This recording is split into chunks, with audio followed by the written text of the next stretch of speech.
You're watching YCN, your local view. Program airtime is underwritten in part by Bar Harbor Bank and Trust. Looking to purchase your dream home, finance your business, or just find a better checking relationship? Our New Hampshire team is here to help you. We make award-winning banking happen every day. Contact us to see how we can help you. Member FDIC.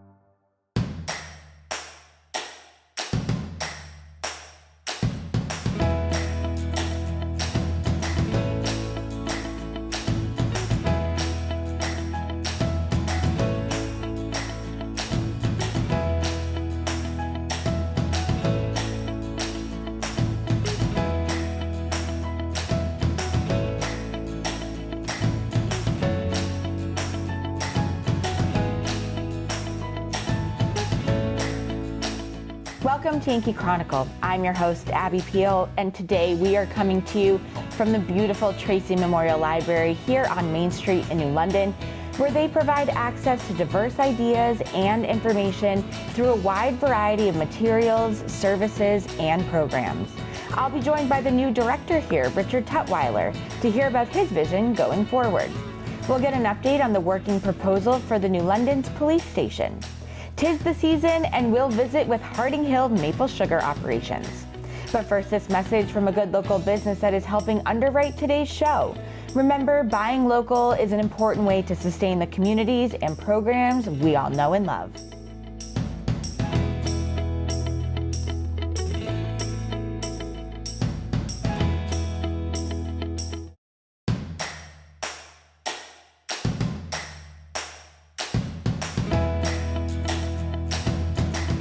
Welcome back to Yankee Chronicle. I'm your host, Abby Peel, coming to you from Tracy Memorial Library here on Main Street in New London. Everyone knows it well. And I'm now joined by their semi-new director here, Richard Tutwiler. Hi, Richard.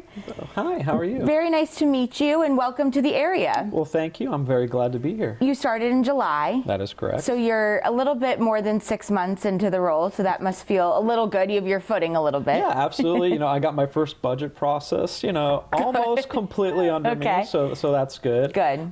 Just working things through, getting up to snuff on everything. Yeah. So I'm excited to be here. Learning the library, but also the town. You are not born and raised here. Tell us a little bit about your background. Sure. So I was a military brat growing up, and I think that's if there's anything that's kind of intrinsic to me as an individual, it's that. Yep.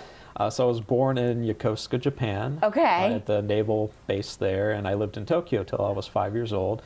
Came back to the States and lived in, California, Northern Virginia quite a lot, very briefly in Pennsylvania and Hawaii. So wow. From all over. Spent 2 years living in just outside San Antonio in a military base there, and then spent 3 years in Germany, in Frankfurt, again living on a military base. Yeah. Came back to Northern Virginia, and then graduated and pursued a career in librarianship. Interesting. Mm-hmm. And where did you go to school? Sure. So my undergraduate was Radford University, which is in Southern Virginia. Yep. I got my master's program from the University of South Florida. Go Bulls. Okay, cool. Yeah. So you've been to just about everywhere. Oh, just about. There's a couple places I haven't had the opportunity, but Okay, you're young. I'm going to try to get there. You've got time. Yeah.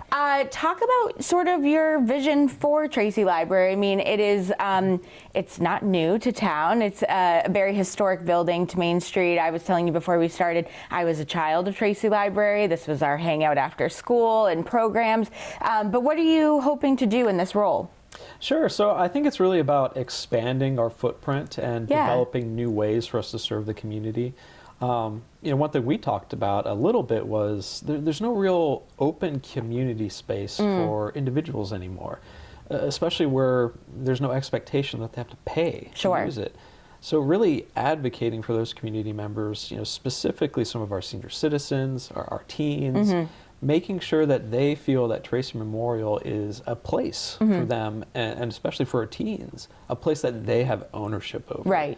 Because if you can get that buy-in, it is just so important to making them feel like this is a home for them. Yeah, definitely. So that's definitely a priority. Cool. As a part of that, we have started our strategic planning process. Many of you, I'm sure, have already had the opportunity to engage through surveys or through meetings to the public to try to, share some insight into what we, the library, can do to make their lives easier, Sure. what we can do more.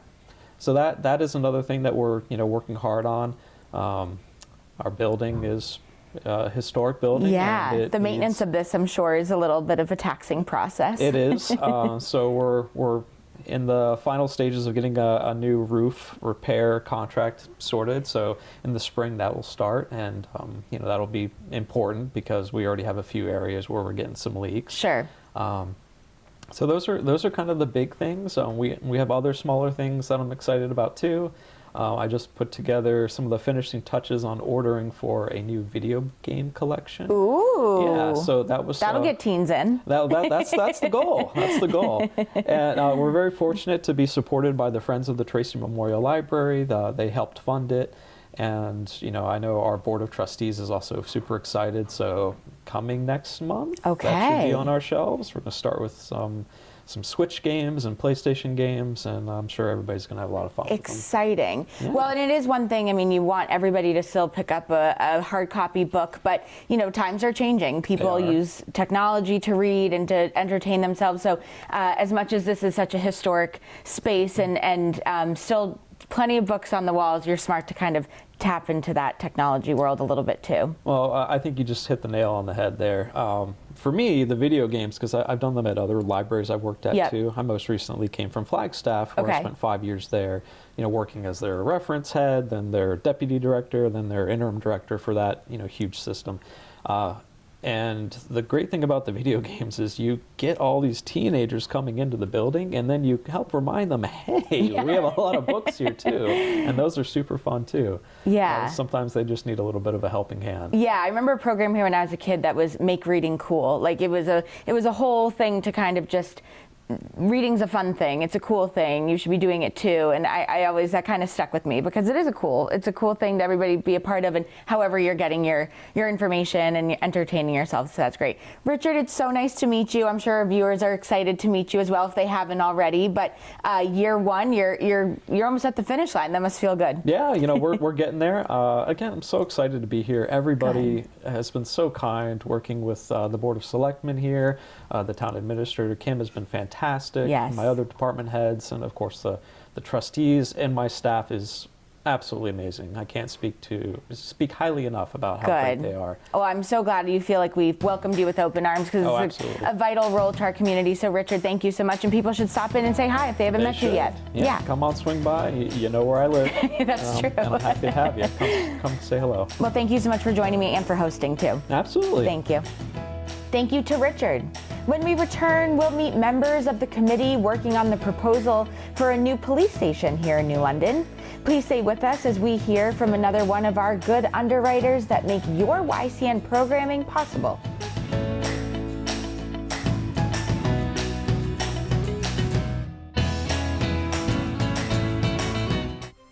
This program is supported by Echo Communications, a digitally integrated commercial printer and mailer located in New London, New Hampshire since 1997, with roots going back much further as the Country Press, AccuMail, and the home of the Kearsarge shopper. Echo Communications.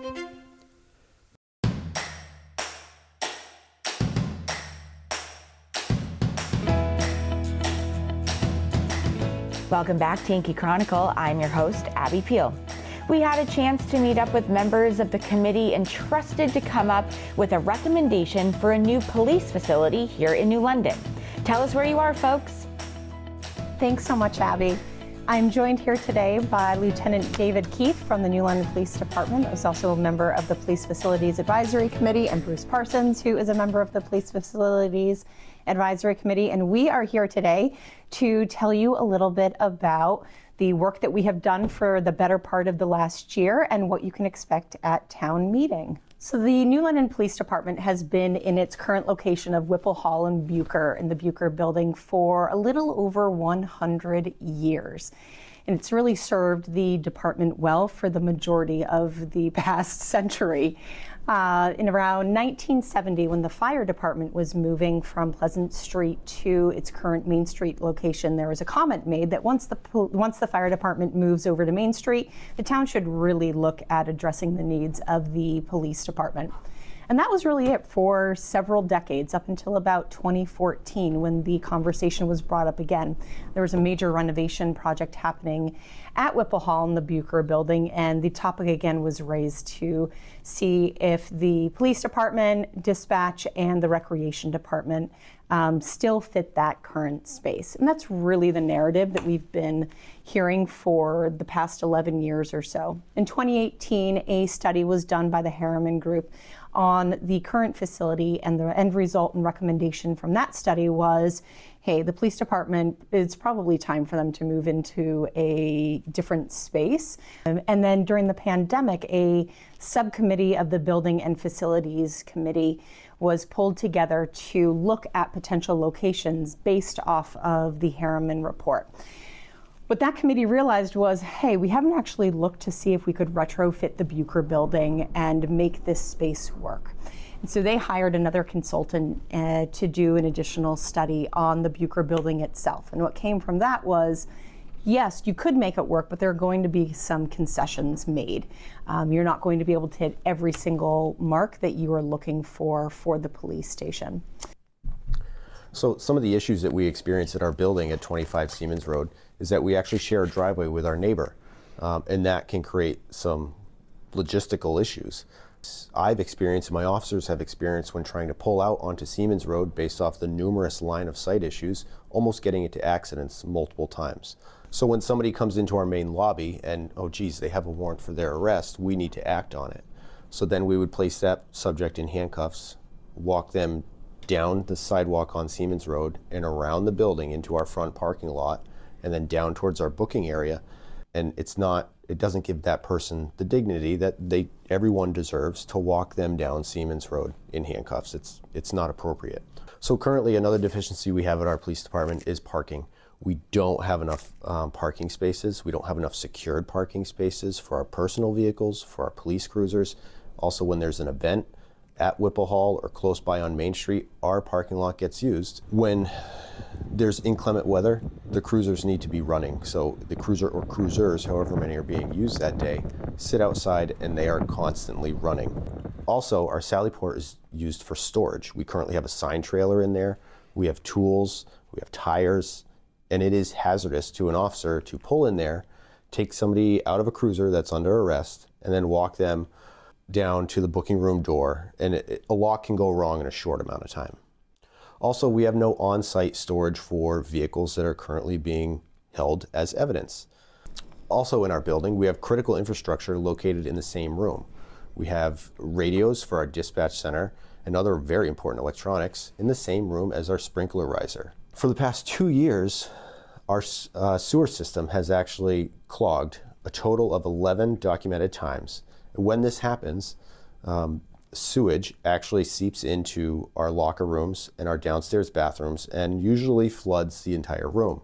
Our locker rooms can only accommodate one person at a time. The dispatch center recently had to be expanded to take over space from the rec department because, well, technology is advancing. Our dispatch center needs to advance with the times. So we were able to acquire a new software which requires more screens, more space. The lot size as it sits, we can't expand into the town green anymore, because I've heard it before. Well, why don't you guys just go on to the town green? We can't. It's not allowed. That led us to the 2024 town meeting, where there was a warrant article to purchase the residential house next door to the police station and combine the properties to make a larger police station. That warrant did not pass, and overwhelmingly our taxpayers and residents said, hey, we are in support of something, but come back to us with a plan, a real location that is viable, and cost. What is this going to cost our taxpayers? And we've spent the better part of the last year working with Collier's engineering consultants and LaValle Brenzinger engineers. And what they did was work with Chief Cobb to do a needs assessment of our current police department. I started, and I agreed to come on this committee, totally believing that Bucher could be renovated and it could be used for many years to come. It wasn't too much time into listening to the chief, listening to David, touring the building, and being part of the whole process did I realize, no, the Bucher building is no longer really a good choice for a police department. We had 4 buckets that we were looking at. One of remodeling the existing space as it is. Could we make that work? 2 would be to tear down the existing structure but rebuild within the same footprint. 3 would be to purchase a building elsewhere in town and retrofit that for the police department. And 4 would be to buy a plot of land and build a structure from the ground up. Ultimately, our recommendation is, and what you guys will learn, is to purchase a plot of land further down on Siemens Road that the Cleveland and Garvey families had brought to the town's attention to say, we recognize this need for the town. We are willing to sell this plot of land. And after some initial work by Colliers and LaValle Brenzinger, it led our committee to make the recommendation to purchase that land and build a new police station. Warrant Article 3 proposes a $955,000 appropriation to purchase the land on Siemens Road, which is about 3/10 of a mile from the current location of the police station. This will allow the committee to continue the planning work. This does not commit us to the full $10.4 million that is allocated for this project. But what it does allow us to do is continue the work. It also allows us to continue the work of looking at needs versus wants, which will ultimately play into the size of the building. All that work still needs to be done. We're at a really good place. We've gotten to a good place. But we want to continue that work and make sure that this is going to be not only viable for our police force, but also that it makes sense for our taxpayers as well. So some of the benefits of a new location at the proposed Garvey site on Siemens Road, I'm really excited about. It would, one thing is the building would be set back from the road so that it's not going to sit directly on Siemens Road. There would be a public way that would come off of Siemens Road, and we would have our own driveway off of that. So it would give it a much better visual appearance from where it sits. The building in general, I feel it's going to create a much better workflow for your officers as far as evidence handling, processing prisoners, processing that person who comes in for an arrest. This building would allow for cruisers to not sit outside all day idling when the officer's back at the station and stay warm, because there's a lot of critical components in those cars that need to be kept warm and in working condition. This building would provide for a better footprint for security, for having a better perimeter around the building, for keeping vehicles and equipment safe. Even though the new location is only 3/10 of a mile down the street from where we currently are, I would feel that it's still in a great spot. It's still very accessible through the many points of town. This possibility for a new building and this location, to me, really, it speaks wonders to the town of New London. As David said, the location is great. It is a much more private place, but yet public place for a police station. So Warrant Article 3 that you'll see at town meeting proposes $955,000. And this is to purchase the land on Siemens Road and continue the essential planning work. And this does not commit us to the full $10.4 million, but it is a component of that $10.4 million. The second phase of this project would then be to create a new design team or create a design team. Somebody that's going to take the sketches, the drawings, the concepts that have been talked about, discussed, the wish list, the want list, the need list, and really turn it into a building that works for the police department as well as fits within the $10.4 million budget. All right, so what's next? We are hosting 2 community forums, and we'd love to have you all come to one or both of them. The first one is Wednesday, February 26th at 6 p.m. in Whipple Hall. And the second will be Saturday, March 8th at 10 a.m. at the Kearsarge Professional Development Building. And then town meeting is Wednesday, March 12th, and that will also be in the same location, but in the gymnasiums. So we hope to see everybody there. Thank you all for your continued questions. We have folks asking really great questions of us and what the plans are. Please keep asking those questions. You can also visit the town's website under boards and committees for meeting materials and answers to previously submitted community questions. You'll find information on the work that this committee has done for the past year and also the work of prior committees. If you have any additional questions that you'd like to submit prior to the community forums, please email us at police.project@newlondon.nh.gov. Thanks for all the time, effort, and something to consider at this year's town meeting. When we come back, we'll head over to Sunapee for a visit to one of the many maple sugar operations in our area. Please don't touch that clicker while we introduce you to another one of our great underwriters.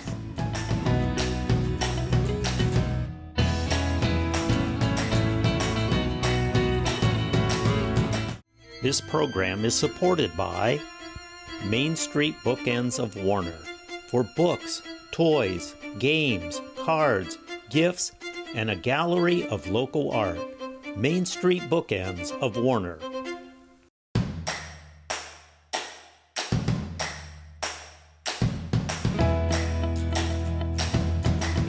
Welcome back to Yankee Chronicle. I'm your host, Abby Peel.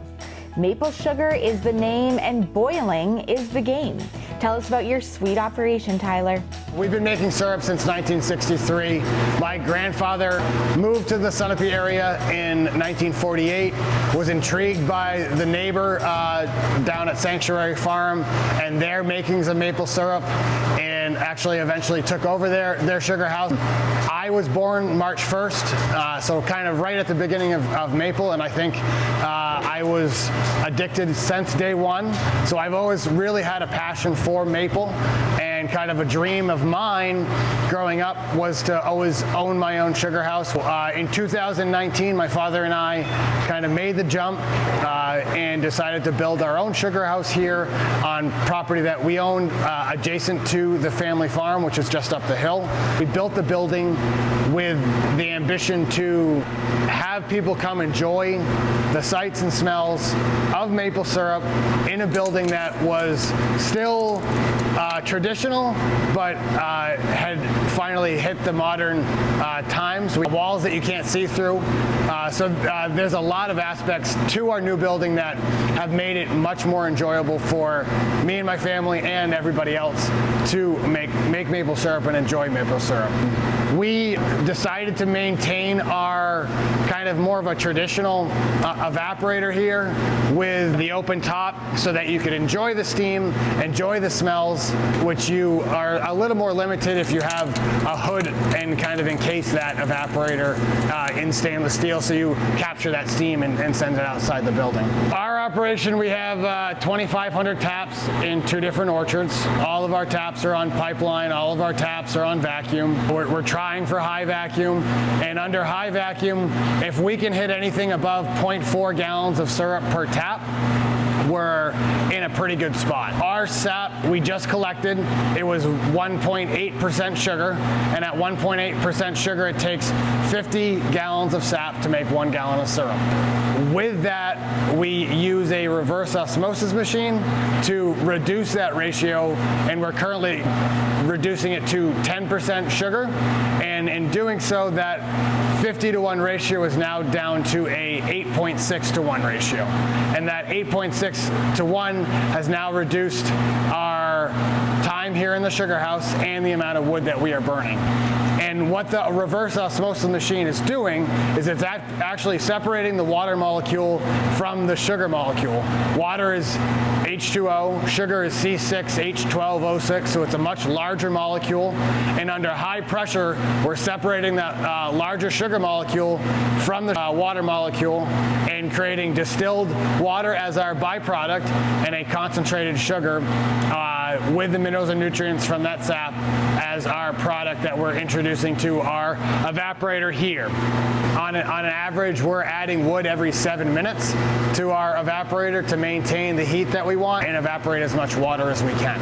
The concentrated sap, or 10% sugar sap, coming into the evaporator, comes into the evaporator through the float. This white pipe, we're trying to maintain about 2 inches of sap in the evaporator at all times. Anything lower gets a little bit scary. And the syrup pan, again, we have 5 chambers. Those 5 chambers are going from low concentration to higher sugar concentration until we hit about 67% sugar, where we have syrup. From there, we will take that raw syrup, run it through a filter press, introducing diatomaceous earth as our filter aid. Once it runs through that filter press, we have a nice clear syrup that we put into our canner, where we can then bottle our syrup into half pints, gallons, half gallons, and everything in between. This is what we've made on our first day of the season, which was a golden delicate.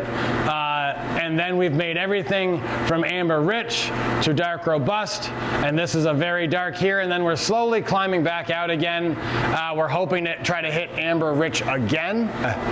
Part of that, each grade is a flavor aspect, and that flavor aspect is determined mostly by time of year. That sugar, that lighter, delicate flavor is masked with that heavier maple flavor. Personally, I like the darker of the two. I like the dark robust and the very dark, as it has that stronger maple flavor. So we are traditionally open every weekend in March, typically about 4, and then we do about 2 weekends in April, all dependent on the season. Our hours typically are 10 to 4:30 on Saturday and Sunday, and then during the week it's kind of by chance if we're boiling, so it's best to give us a call or give us an email, and we can set up an appointment for you to come out and pick up some maple syrup. In the off season, we have a Facebook page, we have an Instagram account, and then our website is hardinghillfarm.com. Thank you, Tyler. A lot has changed in their sugar house since that last video. This year, they have a new evaporator and several completed renovations at the sugar house. They're open every weekend in March, but March 15th and 16th is this area's Maple Weekend celebration. Harding Hill will have an outdoor food truck, pancake breakfast, and a BBQ lunch. They will have a heated tent for seating, so stop in and enjoy. I'd like to tip my hat to Tracy Memorial Library here in New London for hosting us these 4 weeks. As a publicly supported library, they provide free and equal access to information for every person in our community. Next week, we'll hear from Ashley Rowley, the Executive Director of the Lake Sunapee Region Chamber of Commerce, who will join me for a wrap on their annual meeting and announcement of this year's winners. We'll get an update on the proposal for a new police facility in Wilmot. And we'll hear about the selection show now hanging at the Library Arts Center in Newport. We'll close with the first of 3 in a series introduced by Hannah Flanders called Food Connects. Tune into our live game of the week as we cover tournament basketball. You can find the games on Comcast 8, TDS TV 13 and 1013, and at ycnnow.com and on-demand replays anytime. Check out the program schedule at ycnnow.com for the most up-to-date information on games, Yankee Chronicle, Cougar Chronicle, and specials. Join us again next week at the same time for another round of your Who, What, Where, and When show of the Lake Sunapee region. I'm Abby Peel. Stay warm, everyone.